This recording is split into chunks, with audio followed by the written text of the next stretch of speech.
I think, yeah, just villages in general, there isn't a lot of help coming through. But from since I've got here, actually, there is a lot more help, which is actually great to hear. And it's nice to see, not only from the government more now, but actually a lot of locals from the UK, a lot of my dad's friends and people like myself are out here doing what we can to help as many people as we can. You know, it is, not going to lie, it's a bit of a war zone here. I was just in the city and like some of the scenes, it's like unbelievable. I've never seen anything like it.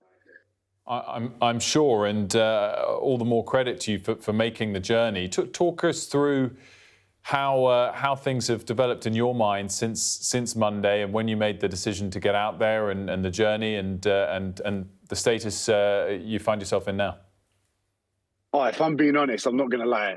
I feel real guilty walking down SW with my latte and having the power to do something about it and not do something about it. So me and my family, some of my dad's friends, we flew out. We got as much goods as we can. We're getting cash out as well.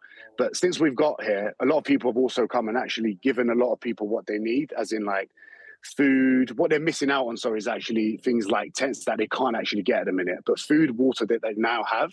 I actually think it's better to actually give people cash so they can use it for what they need at certain times, because it's weird. After I saw what I saw today, I was like, I can create a GoFund page and raise 20, 30 grand, but then where's that exactly going to go and actually really make a huge impact on their life? And I know that might sound a little bit silly, but it's absolute chaos here. And someone needs to kind of like take control of the situation as much as they can and help as many people as they can as fairly as possible. You know, it's really chaotic. It's really hard to explain, actually.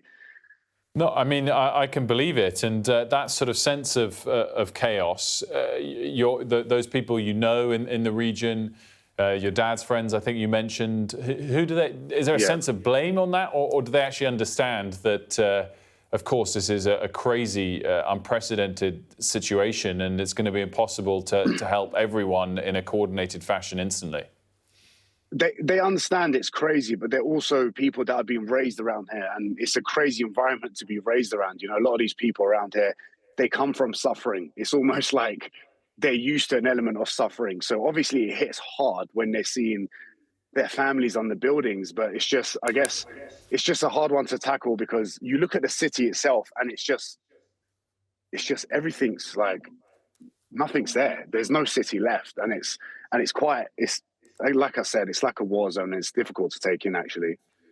And you mentioned the idea of giving out money. What other things in particular do you feel like the people in the rural areas need? Is there also a lack of sort of expert rescue workers, or without the sort of high-rise buildings, is that perhaps less key what people need?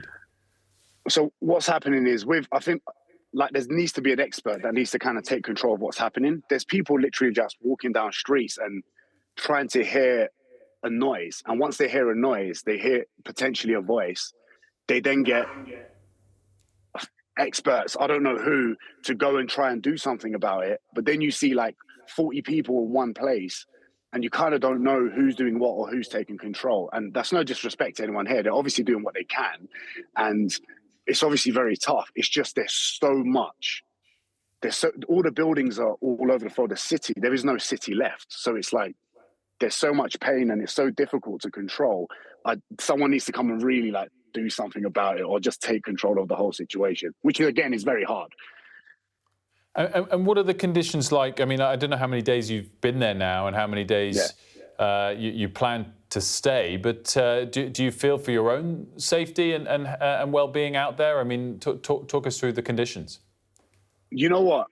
The city, again, there is an element of panic. Even just like 20 minutes ago when we were driving, someone actually hit the front of the car. We're fine, luckily, but there is an element of panic. But I feel safe, and everyone here is looking after each other. You know, the locals, everyone understands that there's a lot of pain going on right now. So everyone is doing what they can to look after each other. Everyone is being extra nice. Everyone is doing what they can. Everyone is giving away what they have to people that need it without no thought process. You know, and Turkish and Kurdish people, you know, are probably one of the best people when it comes to hospitality. So when it comes to stuff like that, they're very good at sharing. So in that element, yes, it's great. Do I feel safe? I feel safe, but I feel sad, and I don't know what's going to happen to all of these poor people in the future? I don't know how that city's going to recover. And that's like the saddest thing, you know. And I guess just finally, what message you might have for people back here? I mean, clearly you have family ties, and that's been an extra incentive for you to get over there and help. Yeah. But what other messages do you have for broader people back here in the UK watching? I think it's important that people like are very aware of what's happening and the suffering people are going through here. I think it's important to acknowledge that.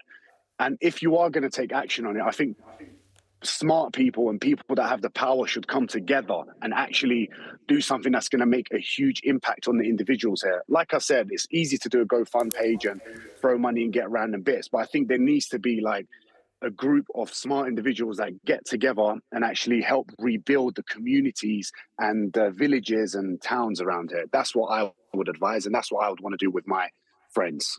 Yeah. Diren, thanks so much for joining us, and good luck again with the work that you're doing out there. And I hope it's successful. Stay safe.